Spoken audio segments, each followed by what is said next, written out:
자, 이낙연 전 총리 얘기 가겠습니다. 새미래민주당 이낙연 상임고문이 김문수 후보 지지 선언을 했습니다. 하면서 괴물 독재국가 출현은 막아야 된다. 이런 발언을 했는데요. 민주당에선 좀 아프시지 않을까 싶습니다. 고문이 이제 문재인 정부 총리를 지낸 분이고 부친서부터 2대째 민주당 당원이었단 말이죠. 민주당 내에서는 어떻게 평가하고 계세요? 사실 이제 이낙연 전 총리에 대해서는 저희 당의 거의 대부분의 사람들이 비판적인 입장을 견지하기 시작한 지가 오래됐어요. 아, 네. 뭐 사실 오래전부터 이제 어떻게 보면 민주당 또는 민주당 출신으로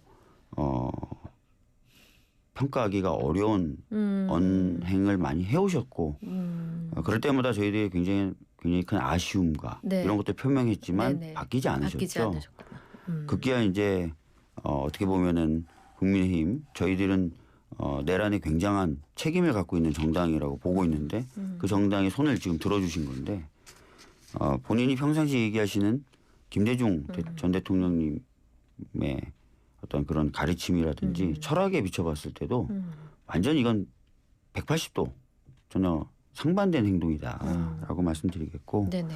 그래서 뭐 그런 부분에 대해서는 저희들은 아까 말씀드렸던 대로 차갑게 평가하고 있습니다. 네. 김민석 선대위원장 변절 정치인 행보의 끝을 보여준 것이라고 얘기했고요. 김경수 선대위원장은 문재인 전 대통령을 욕보이는 거다 이렇게 발언을 했는데 문재인 정부 초대 정무수석이었죠.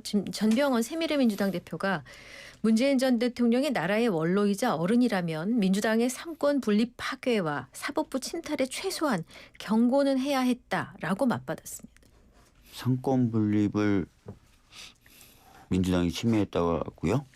저는 이해가 안 되는데요. 이번에 이제 헌재에서 윤석열 전 대통령에 대한 탄핵을 8대0으로 결정한 그 결정문을 보면은 상권 분립을 침해했던 거는 윤석열 전 대통령이었고 그것에 대해서 적극적으로 국회가 방어하는 과정이었는데요.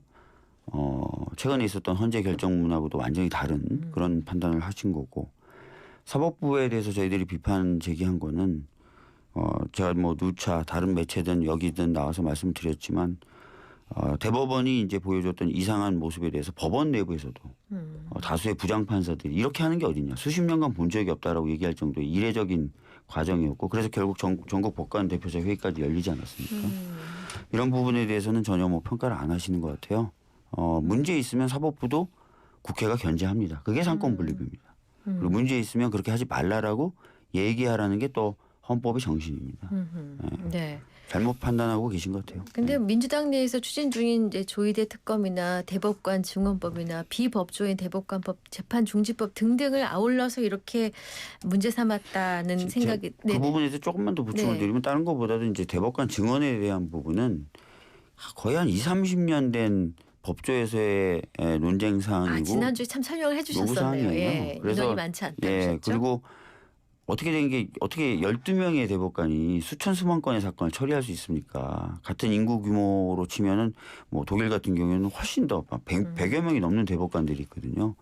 부로만 봐도 4명이 부를 하나 만드는데 아니 민사도 뭐 부가 한 3-4개는 돼야 될 것 같고 사건 수나 사건 처리 속도를 보면 행정도 부가 좀 있어야 될 것 같고 특허도 좀 부가 있어야 될 것 같고 노동도 부가 좀 있어야 그렇게 따지면 진짜 많이 늘려야 되는 게 사실이에요. 아니 근데 어제 이재명 후보가 그 논란이 되니까 그러니까 어제 저는 내가 지시한 거 아니다 처리하라고 했다 그랬거든요. 분명히 이건 당 차원에서의 논의가 아니라 의원들이 발의한 것도 당 차원에서 낸 건 아니거든요. 네. 그래서 이재명 후보님이 이제 당 차원의 논의가 아니라는 걸 분명히 표시하신 거고 네. 저는 제 개인적으로 수십 년간 제가 견지해왔던 입장이에요. 아하. 대법관은 네. 더 증언돼야 됩니다. 네. 상권 분립 파괴에 대해서 전혀 동의하지 않고 계신데요. 네. 그러니까 이제 이낙연 전 총리의 김문수 후보 지지라는 것은 본인이 어제 가장 뭐 지지하는 핵심적인 내용이 이대로 놔두면 그냥 괴물 독재 국가가 된다는 그 이야기 아니었겠습니까? 네. 즉 그 말은 사실상 상권을 지금 민주당 이재명 후보가 만일 대통령이 되면 사실상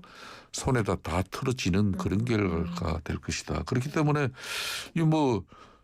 지금 이제 이 거대 입법 권력마저도 앞으로 또 3년 동안 그대로 작동이 되고 그러니까 특히 3년 동안 윤석열 대통령과 거대 입법 권력 제1당 민주당이 이제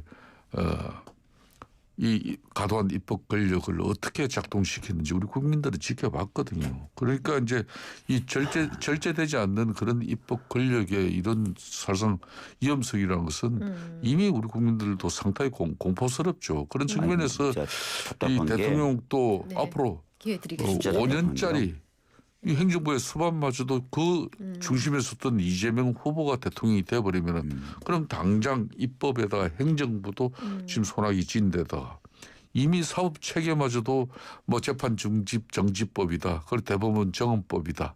그리고 이제 뭐 대법관 임명 요건을 또 이제 법원 조직법 개정을 통해서 뭐 비법률가도 참여해서 뭐 그런 사람들도 할 수 있고 이렇게 됨으로써 실질적으로 네. 사법권 영역도 사실상 이재명 후보가 대통령 되면은 이것도 이제 뭐 좌지우지하는 그런 결과예요. 그러니까 이 상권이 뭐 한 사람 손에 들어가면 이거야말로 총통제가 되는 거죠. 알겠습니다. 박지원 지금 뭐 예를 들어서 입법권을 남용했다라든지 뭐 탄핵권을 남용했다 이 얘기를 국민의힘 의원님들이나 또는 그 출신 정치인분들이 많이 말씀하시는데요. 그게 다 윤석열 전 대통령 탄핵 심판에서 주장됐고 다뤄졌어요. 입법권 남용 아니다. 탄핵권 남용도 아니다. 예? 다 그게 자세히 설치돼 있고 헌법적 원리에 의해서 헌법적 틀 안에서 국회가 작동했는데 그걸 견디지 못하고 국회에 군대를 투입해서 국민주권주의와 자유민주주의적 기본질서를 심대하게 침해했다가 헌재의 결론이에요.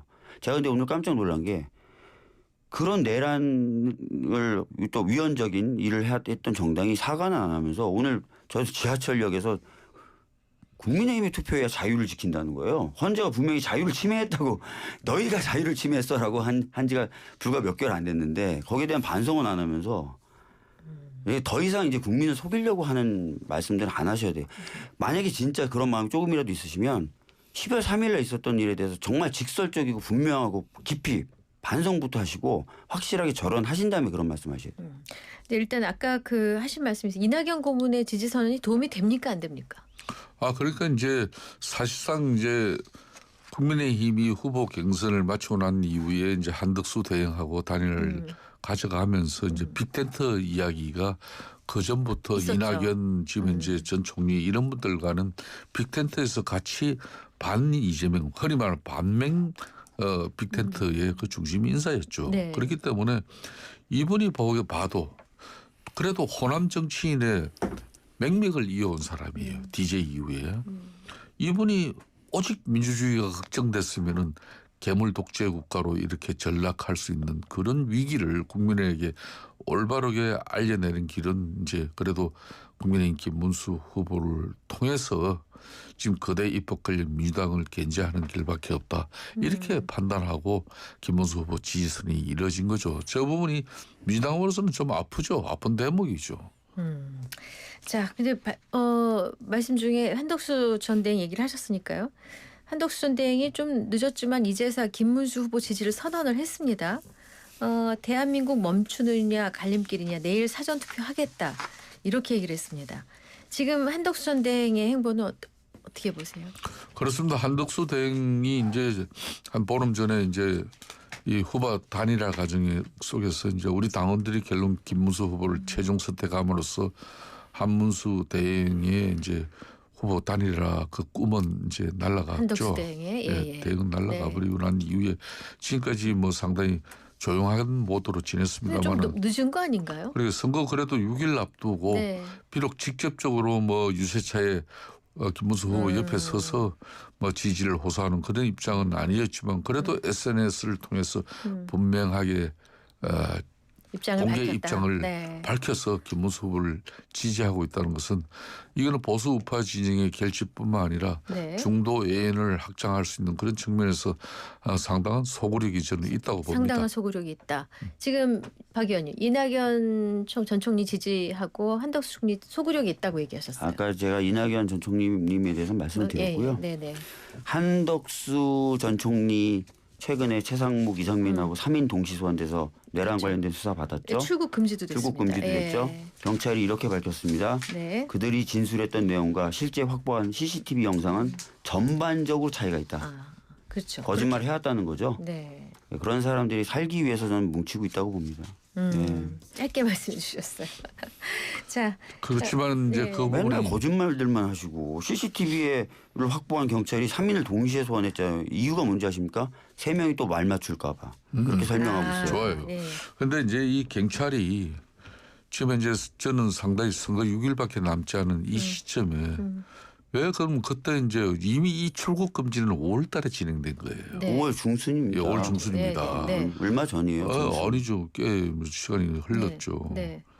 그런데 이걸 지금의 이 선거 6일 앞두고 이렇게 경찰이 한참 지금 현재 후보들이 마지막 피치를 올리고 있는 이 측면에서 결론은 윤석열 그 비상계엄과 관련한 지금 김문수 우리 당 후보의 네. 그런 연관성을 갖다가 이렇게 뭐 각인시키는 정도의 그런 해자가 될 수 있을 정도로 경찰이 지금 현재 이 출국 정지된 이 내용과 그리고 CCTV 그날 행적과 그리고 헌재나 수사받을 때 한 바른 내용하고 아니 기술 내용하고 CCTV 다르다 영상 이런 걸 입수를 구체적으로 이야기를 구하기가 한단 어렵게 만들었던 게 한덕수 대행이에요. 한덕수 대행이 대행 시절에 압수수색 협조해줬습니까?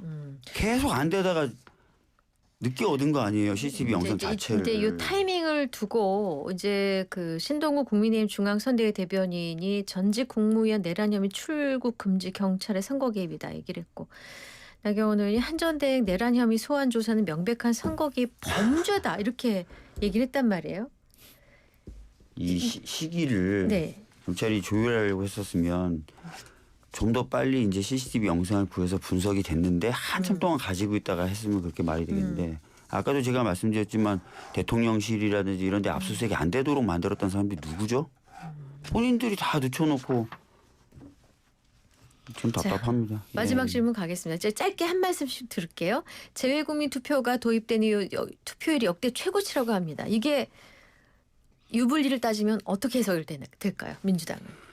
글쎄요. 뭐 내용을 알지 못하는 상황에서 투표율만 가지고 누구한테 유리하다 불리하다고 말하기는 어려울 것 같아요. 네, 네. 그러나 전반적으로 알 수 있는 건 많은 국민들이 이번 선거가 중요하다고 생각하고 있다는 거. 그건 분명한 것 같습니다. 네. 어떨 것 같으세요? 선거 중요하죠. 그러니까 지금 현재 상권 분립이 명확하게 이루어져서 견제와 또 건강한 협력 관계가 유지돼야 되는 그런 대한민국 지금 체계가 네. 이해받고 있기 때문에 자신의 그 한 표를 통해 가지고 네. 지금 현재 대한민국의 민주주의를 걱정하는 그런 국민들이 그럼 이번 많다. 선거 이런 투표율이 거죠. 역대 최고치가 될까요? 저는 그렇게 봅니다. 그렇게 보시고. 뭐 투표율 높았으면 좋겠다는 소망은 있고 네. 높을 수 있도록 열심히 노력하겠습니다. 잘 알겠습니다. 자, 지금까지 박주민 더불어민주당 선대위 기본사위원장, 김성태 국민의힘 선대위 국민소통위원장 두 분과 함께했습니다. 감사합니다. 네, 감사합니다. 감사합니다. 갱년기라던 영주 씨 요즘 꿀잠 자나 봐요.